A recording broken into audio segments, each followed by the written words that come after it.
जगत्पते गोपेषु गोपिका कांत राधा कांत नमोस्तुते। तप्त कांचन गौरांगी राधे वृंदावनेश्वरी वृषभानुसुते देवी प्रणमामि हरिप्रिये। वाञ्छाकल्पतरुभ्यश्च कृपा सिन्धुभ्य एव च पतितानां पावनेभ्यो वैष्णवेभ्यो नमो नमः। जय श्री कृष्ण चैतन्य प्रभु नित्यानंद श्री अद्वैत गदाधर श्रीवासदि गौर भक्त वृंद।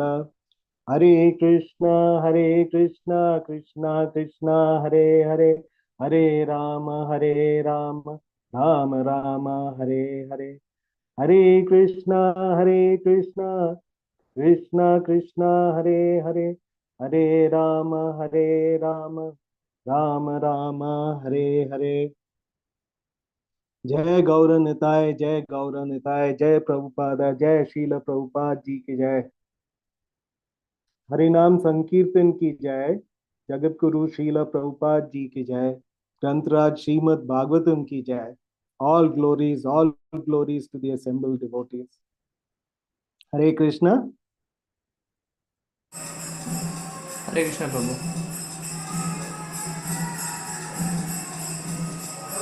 तो आप सबका श्रीमद् भागवतम क्लास में स्वागत है। आप सबकी आशीर्वाद की कामना करते हुए कि मैं कुछ वर्थवाइल बोल सकूं, हम शुरू करते हैं। आज हम चर्चा करने वाले हैं श्रीमद् भागवतम के स्कंद 2 अध्याय 8 राजा परीक्षित के प्रश्न श्लोक क्रमांक 15।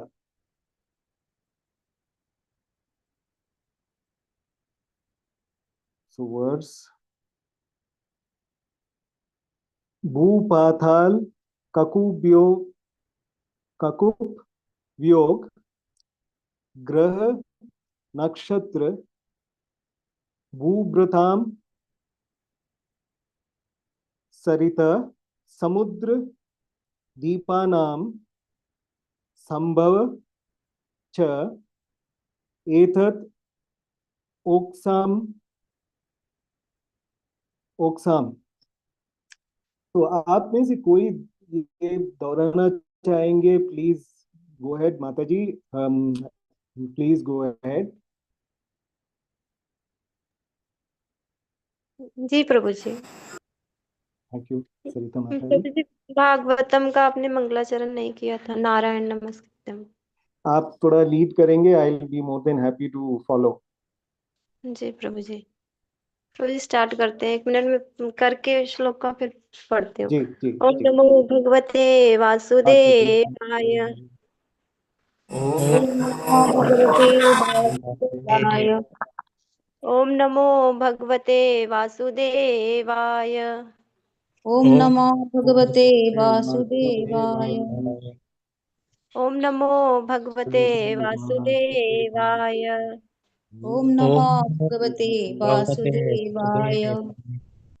नारायणं नमस्कृत्य नारायण नमस्कृत्य नरं चैव नरोत्तमं नमं नरं चैव चैव नरोत्तमं नरोत्तमम् देवीं सरस्वतीं व्यासं देवीं देवीं सरस्वतीं सरस्वती व्यासं व्यासम् ततो जयम् उदीरयेत्।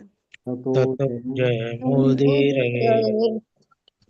नष्टप्रायेषु अभद्रेषु नष्टप्रायेषु भद्रेषु भद्रेषु नित्यं भागवत सेवया नित्यं नित्यं भागवत भागवत सेवया सेवया भगवते उत्तमश्लोके भगवते उत्तमश्लोके श्लोके भक्तिर्भवति नैष्ठिकी भक्तिर्भवति नैष्ठिकी भूपातालककुप्येयम् भूपातालककुपो में भूपातालककुवयम् ग्रहनक्षत्रभूभृताम् नक्षत्र नक्षत्रभृताम् सरितसमुद्रद्वीपानाम् समुद्र सरित समुद्र द्वीपानां समुद्रद्वीपानां संभव च एतत् ओक्साम् संभवः एत ओकसाम्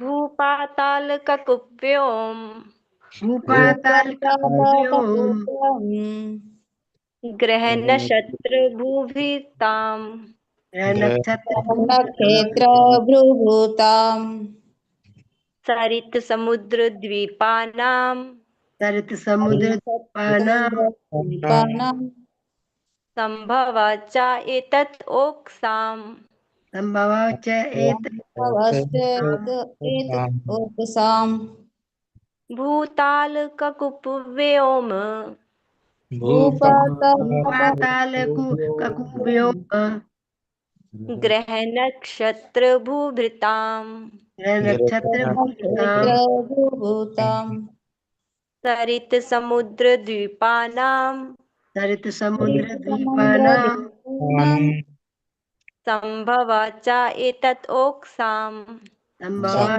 एतद् संभवः एतत् ओकसाम्। जी प्रभु जी, आप भी सभी पठन कर सकते हैं, फिर प्रभु जी करेंगे स्टार्ट। हरे कृष्णा। माता जी, प्रभु जी, सभी को सादर प्रणाम।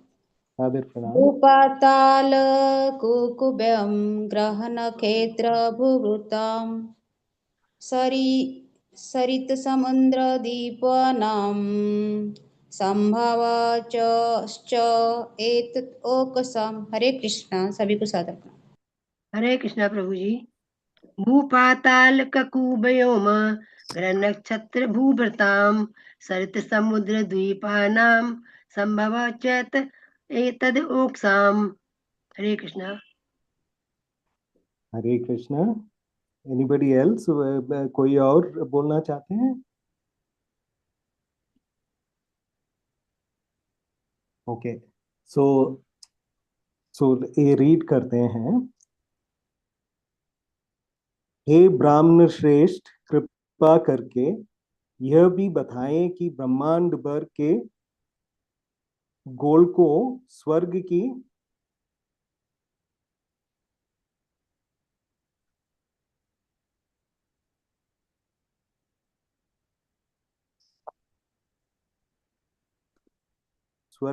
चारों दिशाओं, आकाश, ग्रहों, नक्षत्रों, पर्वतों, नदियों, समुद्रों तथा द्वीपों एवं इन सब के विविध प्रकार के निवासियों की उत्पत्ति किस प्रकार होती है।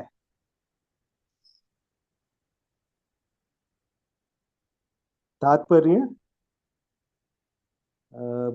सरिता माता जी, can you please move the screen. प्रभु जी हैंड रेज करने के लिए बोल सकते हैं, डिवोटीज रीडिंग कर लेंगे। अगर जी, कोई पढ़ना जी, चाहते हैं तो आप हैंड रेज करिए। हाँ, सुमंगला माता जी। हरे कृष्णा प्रभु जी, सादर प्रणाम। हरे कृष्णा सभी भक्तों को। तात्पर्य श्रील प्रभुपाद की जय। श्रील प्रभुपाद जी के भागों इत्यादि के वासी भिन्न प्रकार से स्थित होते हैं और वे सभी मामलों में एक समान नहीं होते। स्थल के वासी जल या आकाश के वासियों से भिन्न होते हैं। इसी प्रकार विभिन्न ग्रहों तथा आकाश के नक्षत्रों के वासी भी एक दूसरे से भिन्न होते हैं। ईश्वरीय नियम के अनुसार कोई भी स्थान रिक्त नहीं है, किंतु एक स्थान के वासी दूसरे से भिन्न होते हैं। यहाँ तक कि मानव समाज में भी जंगलों अथवा मरुस्थलों के वासी ग्रामों तथा नगरों के वासियों से भी भिन्न होते हैं। ऐसे वे प्रकृति के विभिन्न गुणों के अनुसार निर्मित होते हैं। प्रकृति के नियमों का यह समंजन अंधाधुंध नहीं होता। इस व्यवस्था के पीछे विशाल आयोजन होता है। महाराज परीक्षित इन सब बातों को प्रमाणिक रीति से महामुनि श्रील सुखदेव गोस्वामी जी से जानने की प्रार्थना करते हैं। हरे कृष्णा प्रभु जी, दंडवत प्रणाम। हरे कृष्णा। सो राजा परीक्षित बहुत सुंदर प्रश्न पूछ रहे हैं। ऐसा है कि उनका पूछने का तात्पर्य है, पृथ्वी, पाताल, दिशाएं, आकाश, ग्रह, नक्षत्र, पर्वत, नदियां, समुद्र और द्वीपों का उत्पत्ति क्रम क्या है। इन सब लोकों और स्थानों का जन्म किस प्रकार हुआ है। तो ये प्रश्न पूछ रहे हैं परीक्षित महाराज।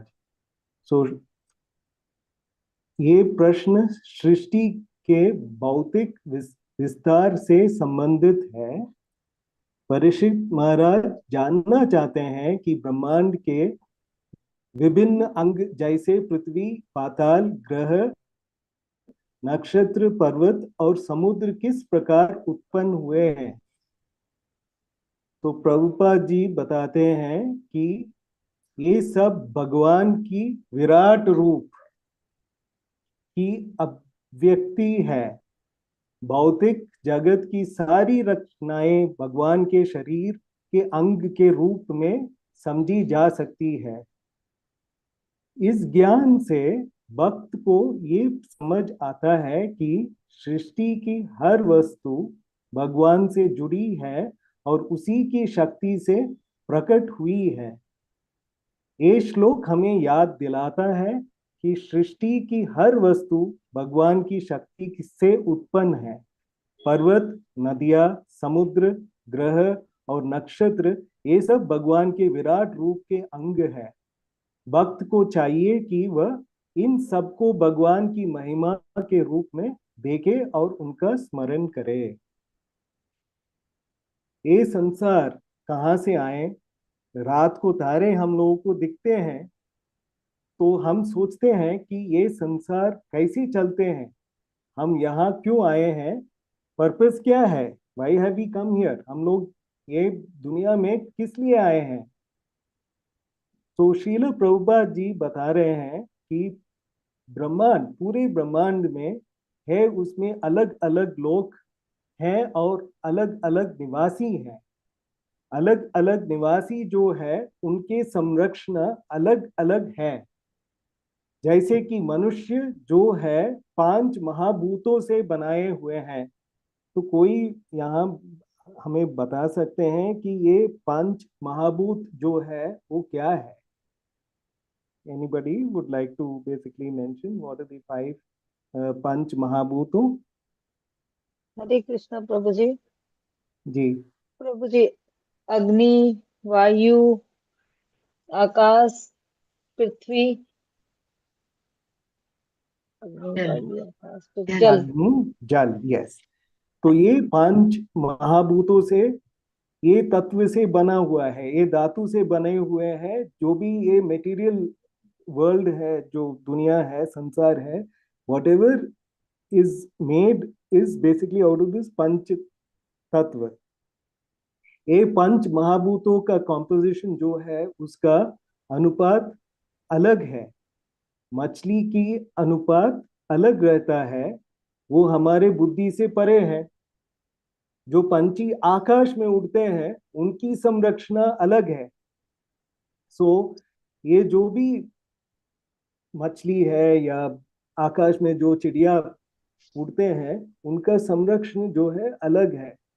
जैसे कि प्रभुपाद जी बताते हैं, एक एग्जाम्पल दिए हैं कि सूर्यलोक में व्यक्ति तभी रह सकते हैं जब पंच महातत्व अग्नि प्रदान रहते हैं, तभी वो उधर रह सकते हैं। उधर का जो देवता है विवासवान जो है, हमारे मन की कल्पना से हम ये सोच नहीं सकते हैं कि कोई ये सूर्य लोक में रह सकते हैं, क्योंकि उनको अगर उनका शरीर अग्नि से, अग्नि ज्यादा, ये पंच महातत्व में अग्नि प्रदान रहते हैं, इसीलिए उन लोगों को उधर रह सकते हैं, नहीं तो नहीं रह सकते हैं वो वहां पे। जैसे कि हम लोग ये अपनी ये भूमि में, भूलोक में जो है, हम लोग देखते हैं कि ये पंच महाभूत जो है, एक मछली के शरीर में उसमें जल तत्व ज्यादा रहते हैं, और जो मनुष्य के शरीर में डिफरेंट कंपोजिशन रहते हैं। सो ये पंच महाभूतों का खेल है। ये जो शरीर यहाँ के ये जो जीवों को मिले हैं, वैसे ही व्यवस्था दूसरे दूसरे प्लैनेटरी सिस्टम्स, हमारे शास्त्र हमको बताते हैं कि 14 लोक है, 14 लोक है जहाँ पे वेरियस टाइप्स, भिन्न तरह के भिन्न तरह के जीवों रहते हैं, उनके लिए रहने की सुविधा भगवान श्री कृष्ण बना के दिए हैं। जहाँ से उनका कर्म वैसे ही वो लोग उधर रह सकते हैं और उधर का सिस्टम्स जो है वो एंजॉय कर सकते हैं। अभी हमारे ये जो मनुष्य है, हम लोग दूसरे दूसरे प्लैनेट्स में जाने की कोशिश करते हैं। ये भी हम लोग ट्राई करते हैं कि स्पेस क्राफ्ट में बैठ के हम लोग चले दूसरे प्लानिटरी सिस्टम्स, लेकिन हमारे शास्त्र ये रेकमेंड नहीं करते हैं। शास्त्र जैसे कि 1965 में चंद्रमा का मिशन अमेरिकन लोगों ने किया था। उधर चंद्रलोक में कोई दिखा नहीं, उधर लैंड होने के बाद तो कोई दिखा नहीं। तो शास्त्रों में दिया हुआ है कि वहां लोग रहते हैं, लेकिन उधर जाने के बाद उनको कोई दिखा नहीं। क्यों? क्योंकि उनको वो दिव्य चक्षु नहीं है, जिससे वो प्रोसेस फॉलो नहीं किए हैं। जैसे कि हम लोग जब यहाँ विद इन ये हम अपना अपना भूमि में when we हम लोग जब दूसरे कंट्रीज में जाने की कोशिश करते हैं, जैसे कि अमेरिका जाना है, तो उधर जाने के लिए एक प्रोसेस फॉलो करना पड़ता है, एक वीजा लेना पड़ता है, उसके बाद हम लोगों को उधर जा सकते हैं। वैसे ही ये दूसरे ये जो प्लानिटरी सिस्टम्स है, हम लोगों को उधर जाने के लिए हम लोगों को एक प्रोसेस फॉलो करना पड़ेगा जो शास्त्र में डिफाइन किया हुआ है। सो सो चंद्रवासी दिखते नहीं, तो हम लोगों को वो दिव्य चक्षु चाहिए। तभी तो प्रभुपाद जी ये बहुत क्लियरली बताए हैं कि हमको ये प्रोसेस जो है वो फॉलो करना पड़ता है। सो एक प्रश्न उठता है, ये वैज्ञानिक लोग ये प्रयास क्यों कर रहे हैं? वो चंद्रमा मिशन क्यों ट्राई कर रहे हैं? इतने अरब पैसा खर्च करके ये लोग जाते हैं उधर, लेकिन ये प्रभुपाद जी, हमारा प्रभुपाद जी क्लियरली मेंशन किए हैं कि ये लोग जो लैंडिंग किया था वो एक्चुअली चंद्रलोक नहीं था। तो वो लोग कहाँ गए? तो क्या वो लोग चंद्रलोक अगर गए भी, तो भी उन लोगों को उधर कोई दिखा नहीं। राइट? ठीक है ना? सो अगर सरकार सी ये वैज्ञानिक लोग ऐसा क्यों करते हैं? वैज्ञानिक लोग इसीलिए ऐसा करते हैं क्योंकि अगर सरकार देशवासियों से कुछ करवाना चाहते हैं तो लोग का श्रद्धा उनके ऊपर होना चाहिए। इसीलिए वो इतना पैसा खर्च करके करते हैं और जाते हैं। ये सब मून मिशन ये सब ये लोग बनाते हैं ताकि, फॉर इंस्टेंस, ये 1960s की बात है जब ये अमेरिका ने ये मून का ये चंद्रमा जाने का ये प्रयास किया था और गए भी। लेकिन उसके बाद ठीक एक साल बाद अमेरिकन गवर्नमेंट ने टैक्स बढ़ा दिया। लोगों को का भावना होता है कि पैसा ठीक जगह पे खर्च कर रहे हैं, तो लोग और टैक्स देते हैं ताकि वो पैसा खर्च कर सकते हैं। एक कली कली का यही पर्पस होता है कि राजनीतिक लोग लोगों को मूर्ख बना रहे हैं। वास्तव में आपको कुछ सच्चा सीखना है तो शास्त्र पढ़ना पड़ता है। जो है वो सच्चा है, कुछ बदलाव नहीं होता है। जो शास्त्र जब भगवान ने ये दुनिया ये यूनिवर्स बनाया था, वो जो शास्त्र में बताए थे वो आज भी सच है, वो कुछ बदला नहीं है। जो उस टाइम में जो शास्त्र में लिखा था, व्यास जी जो लिखा था, आज भी वो सच है। और लोगों को अपना वास्तविकता जानना है तो उनको शास्त्र पढ़ना पड़ता है।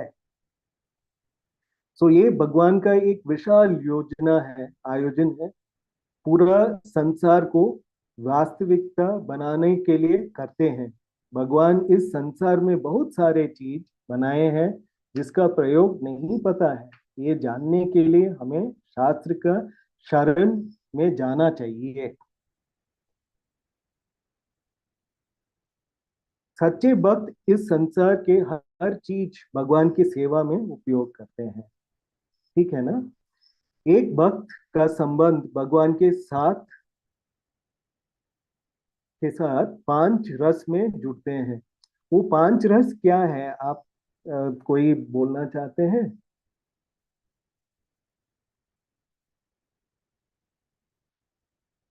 हरे कृष्ण प्रभु जी। हाँ जी। प्रभु जी, शांत रस, साक्ष्य रस, वात्सल्य रस, दास्य रस, दास्य रस और माधुर्य रस। माधुर्य रस, वेरी गुड, थैंक यू। तो ये एक भक्त के संबंध भगवान के साथ इन 5 रस से जुड़ते हैं, तभी जाके ये, फॉर इंस्टेंस, ये अर्जुन भगवान का विभूति का विराट रूप को जानना चाहते हैं। उसी तरह परीक्षित महाराज उसी तरह सुखदेव जी से विराट रूप के बारे में जानना चाहते हैं। अभी परीक्षित महाराज जो था वो पहले से ही भगवान को देखा था। जब वो अपना माँ के गर्भ में थे तभी वो भगवान श्री कृष्ण को अंदर देखे थे, उनके माँ के गर्भ के अंदर। तो एक शुद्ध भक्त ये सही स्टैंडर्ड सेट करना चाहते हैं, इसीलिए वो कलयुग में बहुत सारे ढोंगी गुरु लोग आते हैं। तो ये परीक्षित महाराज जी इन प्रश्नों के द्वारा आप पता लगाना चाहते हैं और बताना चाहते हैं हम हमारे जैसे लोगों को कि ये इस तरह के ढोंगी गुरु जो रहते हैं उनसे बचने के लिए वो ऐसा प्रश्न पूछ रहे हैं, ताकि आम आदमी जो है, हमारे जैसे भक्त जो रहते हैं, वो इस कलयुग में ये इनसे बच के रह सकते हैं और सही गुरु के पास वो आ सकते हैं। तो ये पाखंडी बाबा लोग जो है आजकल, बहुत सारा पाखंडी बाबा लोग हैं जो अपने आप को भगवान कहते हैं और आम आदमी जो है उनके पास जाते हैं और उनको भगवान मानते हैं, लेकिन थोड़ा दिन के बाद वो जेल के अंदर भी जाते हैं। तो ये पाखंडी बाबा लोग भक्तों को भ्रमित करते हैं। तो इससे बचने के लिए परीक्षित महाराज ने ये प्रश्न पूछे हैं। तो शुद्ध भक्त के बीच में जो चर्चा होते हैं वही सच्चाई प्रस्तुत कर सकते हैं। परीक्षित महाराज के प्रश्नों से सही सिद्धांत स्थापित हो जाते हैं। सो परीक्षित महाराज भगवान के दर्शन किए हुए हैं। वो शुद्ध भक्त होने के नाते भी उनको ये सब प्रश्नों का उत्तर पता है, लेकिन फिर भी वे ये प्रश्न पूछ रहे हैं ताकि हमारे ये कलयुग में ऐसे बाबा लोगों से हम बच सके। तो ये श्लोक हमें याद दिलाता है कि सृष्टि की हर वस्तु भगवान की शक्ति से उत्पन्न है। पर्वत, नदियां, समुद्र, ग्रह और नक्षत्र, ये सब भगवान के विराट रूप के अंग है। भक्त को चाहिए कि वह इन सबको भगवान की महिमा के रूप में देखें और उनका स्मरण करें। तो ये श्लोक का यही तात्पर्य है। अगर कोई और इसके बारे में कुछ बोलना चाहते हैं तो मोस्ट वेलकम। हम लोग भी हम भी सुनेंगे और we'll all learn together. Sorry, मेरा हिंदी उतना शुद्ध नहीं है, but I hope I am able to manage. Hare Krishna प्रभु जी, आपने बहुत अच्छे से समझाया प्रभु जी, विस्तार से समझाया, बहुत अच्छा लगा। Thank you. और अशुद्ध हिंदी बोली, कोई गलत नहीं निकली, कोई गलत नहीं बोली आपने, ये बहुत अच्छा लगा। Thank you, thank you. So kind of you, Mataji. Thank you for your kind words. तो कुछ और तात्पर्य है तो हम सुनना चाहते हैं. सो वी वुड हम लोग डिस्कस कर सकते हैं इसके बारे में. More than happy to see all of you participate please. अगला श्लोक ले सकते हैं माता जी अपन लोग? प्रभु जी आप आगे कराएंगे श्लोका? यस यस, आगे कराएंगे. धन्यवाद. Thank you. एक मिनट.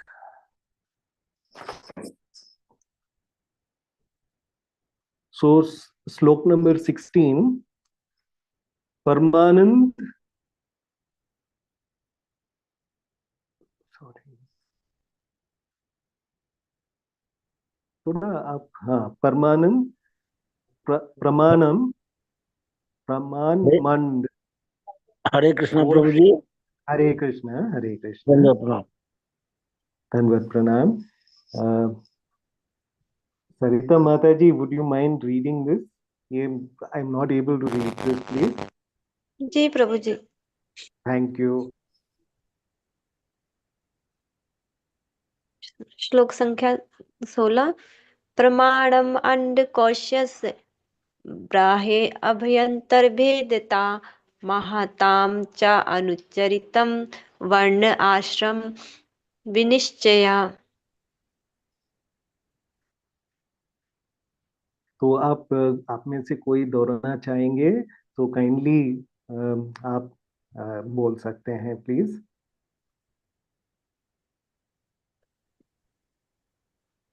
जी हरे कोई कृष्ण. श्लोका पढ़ना चाहते हैं तो पढ़ लीजिए. हरे Krishna.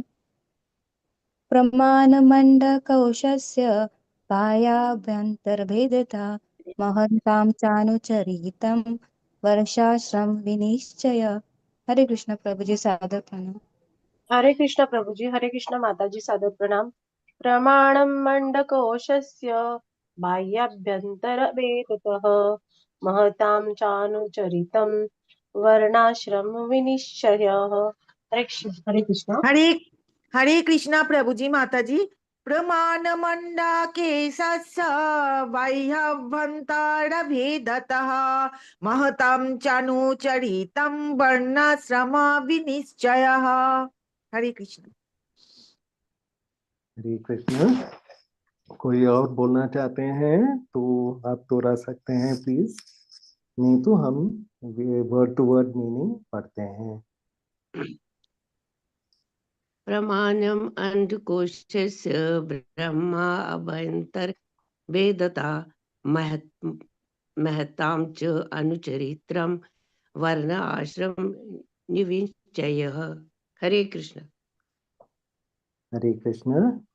So word to word meaning पढ़ते हैं.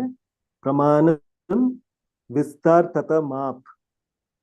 अंडकोशस्य ब्रह्मांड का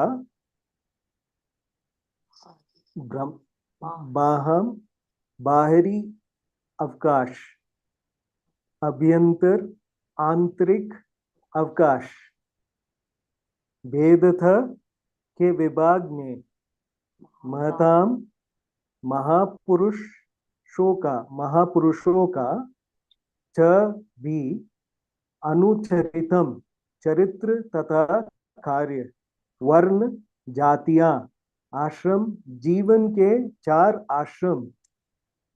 विनिश्चय विशेष रूप से वर्णन करें. तो तात्पर्य पढ़ते हैं. साथ ही कृपा करके ब्रह्मांड के बाहरी तथा भीतरी विशिष्ट विभागों, महापुरुषों के चरित्र तथा कार्यों और विभिन्न वर्णों एवं जीवन के 4 आश्रमों के वर्णीकरण का भी वर्णन करें. तो तात्पर्य आप में से कोई पढ़ सकते हैं प्लीज. ओ माता जी पढ़िए. हरे कृष्णा. तात्पर्य प्रभुपाद की जय. महाराज परीक्षित भगवान श्री कृष्ण के विलक्षण भक्त है, अतः वे भगवान की सृष्टि की संपूर्ण महत्व को जानने के इच्छुक है। वे ब्रह्मांड के आंतरिक तथा बाहरी अवकाश के विषय में जानना चाहते हैं। ज्ञान के वास्तविक खोजी के लिए इस विषय में पूरी तरह जानना सर्वथा उपयुक्त है। जिनका यह मत है कि भगवत भक्त मात्र भावनाओं से संतुष्ट हो जाते हैं, वे महाराज परीक्षित की जिज्ञासाओं से ये देख सकते हैं कि विशुद्ध भक्त वस्तुओं को पूरी तरह जानने के लिए कितने उत्सुक रहते हैं। आधुनिक विज्ञानी जब ब्रह्मांड अंतरिक्ष के आंतरिक अवकाश के विषय में जान पाने में अक्षम है, तो फिर ब्रह्मांडों को आच्छादित करने वाले अंतरिक्ष अवकाश के विषय में क्या कहा जा सकता है। महाराज परीक्षित मात्र भौतिक ज्ञान से तुष्ट होने वाले नहीं है, वे भगवत भक्त या महापुरुषों के चरित्रों तथा कार्यों के विषय में जानने की उत्सुकता प्रकट करते हैं। भगवान की महिमा तथा उनके भक्तों की महिमा से मिलकर श्रीमद् भगवत का पूर्ण ज्ञान बना है। श्री कृष्ण ने अपनी माँ को अपने मुख के भीतर सारा ब्रह्मांड दिखलाया, किंतु उनकी माँ अपने पुत्रों प्रेम से पूर्ण रूप से मुग्ध होने के कारण ये देखना चाह रही थी कि उन्होंने मुंह के भीतर कितनी मिट्टी खाई है।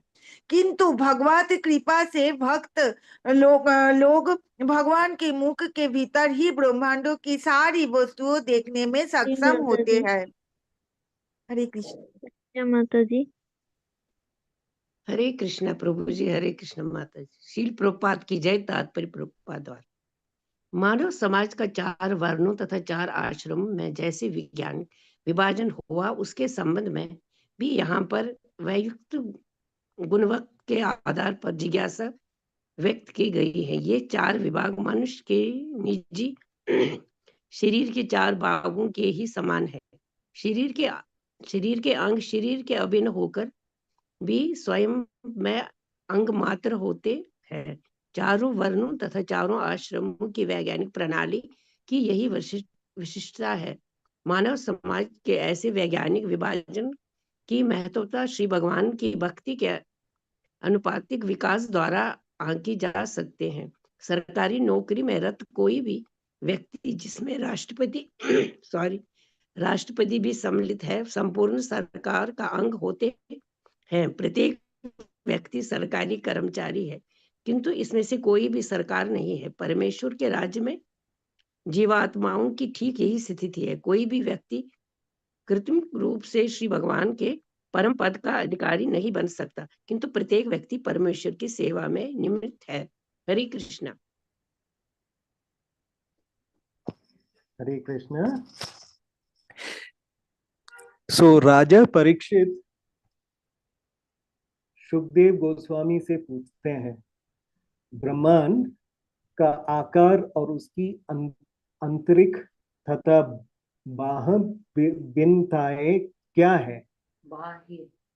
महान पुरुषों के आचरण क्या है और वर्णाश्रम धर्म का निश्चित स्वरूप क्या है?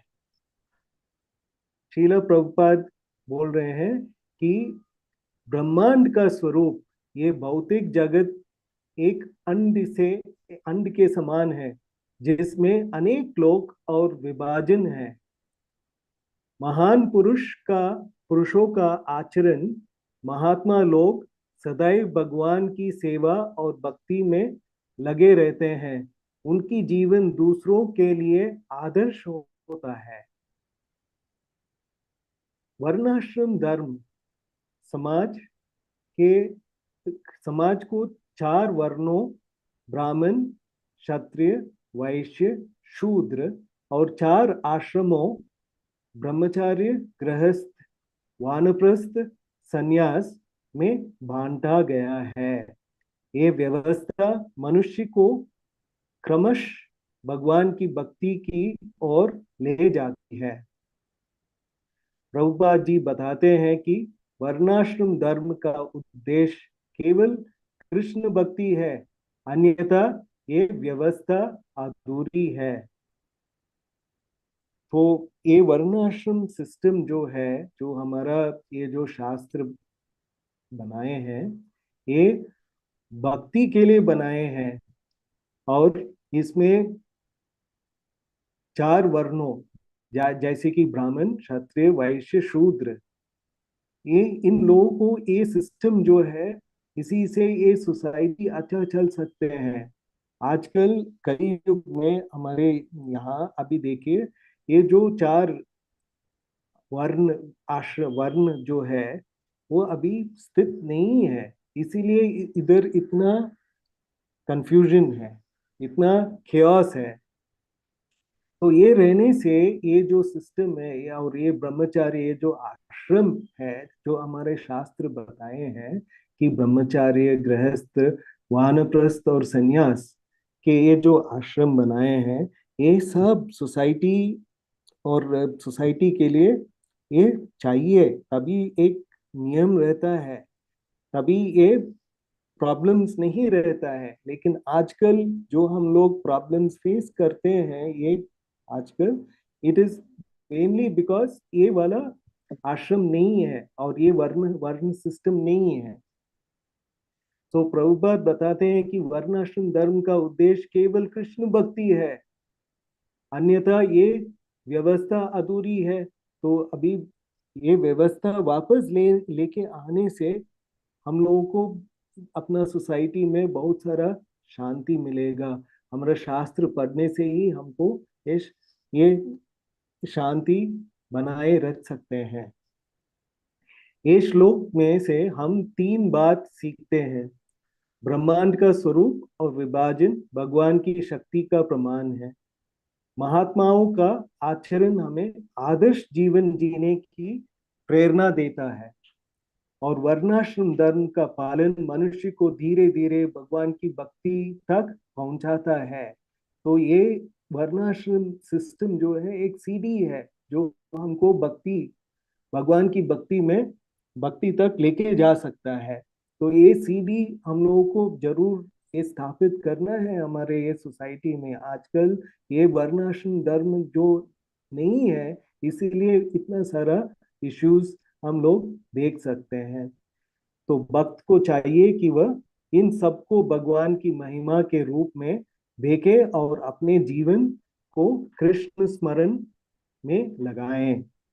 ये युग का धर्म जो है वो हरे कृष्ण मंत्र जपना है। तो हमें हरे कृष्ण कृष्णा कृष्णा हरे हरे, हरे राम राम राम हरे हरे हरे हरे। तो ये जप करने से ही हमको ये भक्ति मिल सकते हैं। और ये युग धर्म है।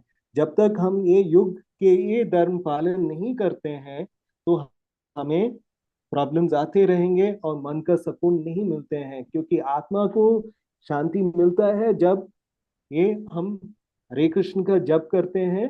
और ये जो श्रीमद् भागवतम है, जो भगवान का शब्द रूप है, जो हमको ये कलयुग में ये भगवान हमको छोड़ के गए हैं, इसी से हमको भक्ति कर सकते हैं, मिल सकते हैं, नहीं तो भक्ति नहीं मिलेंगे।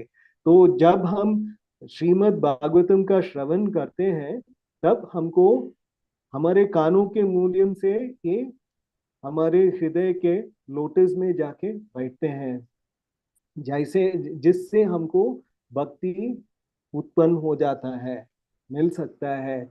तभी हमको शांत अपना असली स्वरूप में हम आ सकते हैं। तो श्रीमद् भागवतम का चर्चा करना चाहिए और ये जो सत्संग करते हैं हम लोग, तभी उससे ये हमको पूरा का पूरा भक्ति मिल सकते हैं, मन की शांति भी मिल सकता है। तो इसीलिए ये परीक्षित महाराज जी जो ये प्रश्न पूछते हैं, इससे हम लोगों को बहुत सारा इंफॉर्मेशन मिलते हैं, जिससे हम जैसे लोग हम स्पेशली मेरे जैसे लोग जो है they can basically understand the importance of Bhagavat श्रवण, ये इम्पोर्टेंट है। तो कुछ चर्चा करना चाहते हैं इस श्लोक के ऊपर, वी कैन डू दैट। कुछ प्रश्न है सो वी कैन हम मिलके ये आंसर कर सकते हैं। सो कैन वी प्लीज, कोई कुछ बोलना चाहते हैं इसके बारे में, हम लोग बोल सकते हैं।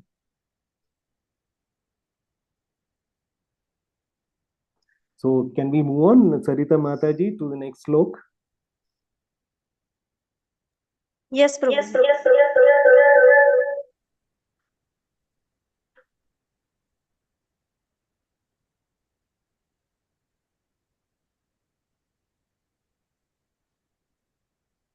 So Sarita Mataji, can I हम रिक्वेस्ट करें आप ये कैन यू प्लीज जी रीड? जी प्रभु जी, रिक्वेस्ट नहीं करें प्रभु जी, आप जी आज्ञा करें, पढ़ते हैं। जी जी थैंक यू। जी।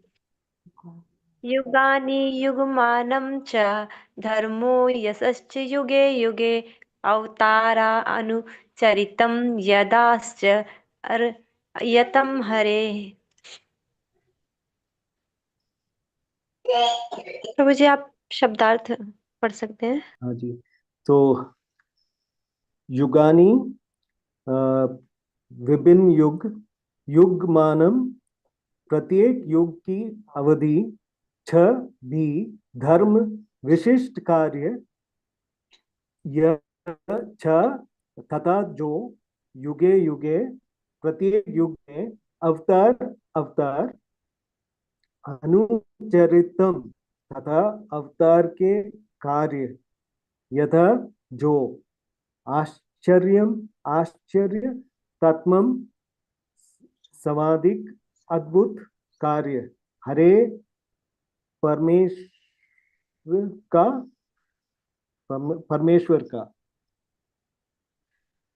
कृपा करके सृष्टि के विभिन्न युगों तथा उन सबकी अवधियों का वर्णन कीजिए। मुझे विभिन्न युगों में भगवान के विभिन्न अवतारों के कार्य कलापों के विषय में भी बताइए। तो तात्पर्य आप कोई पढ़ सकते हैं प्लीज? कीजिए माता जी। हरे कृष्ण माता जी, आप मुझे कह रहे हो? जी माता जी। हरे कृष्णा।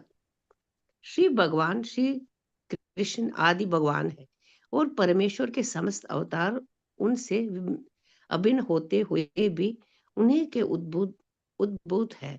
महाराज परीक्षित ने परम विद्वान एवं महामुनियों सुखदेव गोस्वामी से ऐसे अवतारों के कार्यकलापों के विषय में पूछा जिससे श्री भगवान के अवतार की पुष्टि प्रामाणिक शास्त्रों में उल्लेखित उनके कार्यकलापों के आधार पर की जा सके।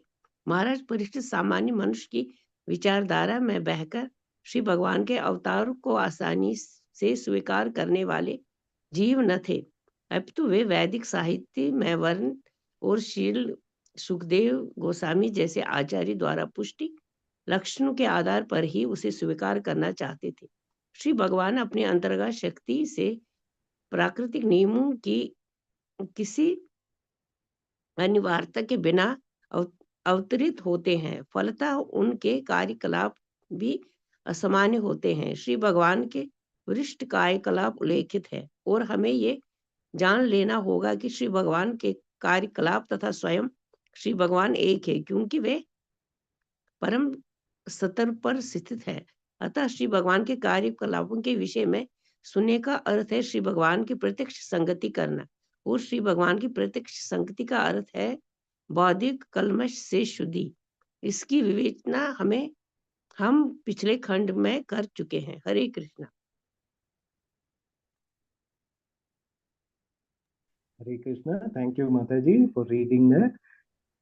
तो राजा परीक्षित सुखदेव गोस्वामी से पूछते हैं युगों का क्रम और उनकी अवधि क्या है? प्रत्येक युग में धर्म का स्वरूप कैसे होता है और भगवान के अवतारों की अद्भुत लीलाएं कौन सी है? और एक बात बोलते हैं, युगों का कर्म और उनकी अवधि क्या है?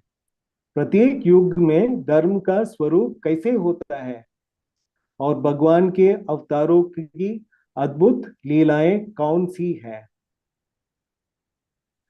तो युगों का कर्म सत्य, त्रेता, द्वापर युग और कली से 4 युग है जिनकी अवधि अलग अलग है। तो जैसे कि हम लोगों को पता है कि सत्य युग, त्रेता युग, द्वापर युग और कली युग जो है उनका अवधि अलग अलग है। धर्म का स्वरूप, प्रत्येक युग में धर्म की शक्ति घटती जाती है। सतयुग में धर्म पूर्ण है, त्रेता युग में 3 भाग होते हैं, द्वापर में 2 भाग और कलियुग में केवल 1 भाग शेष रहता है।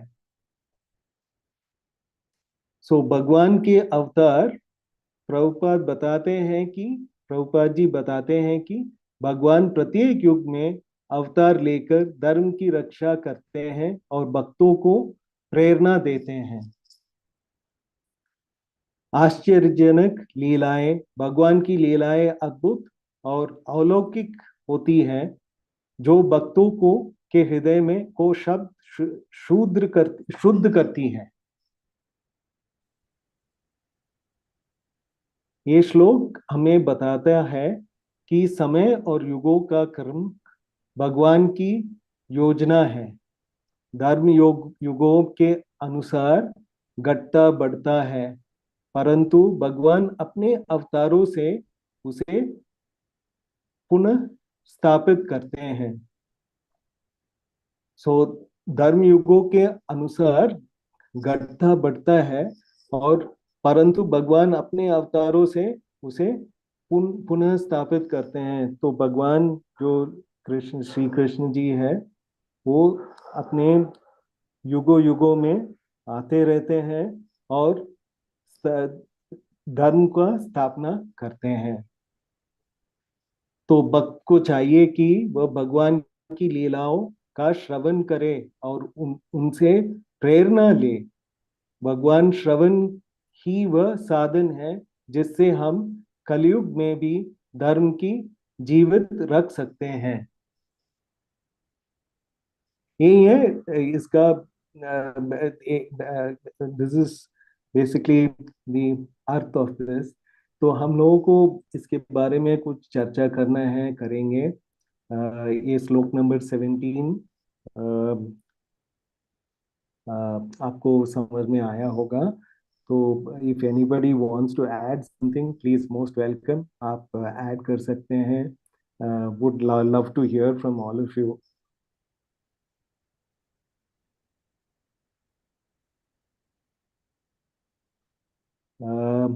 हमको नहीं पता चल रहा है कि whether I have been able to explain this properly to you.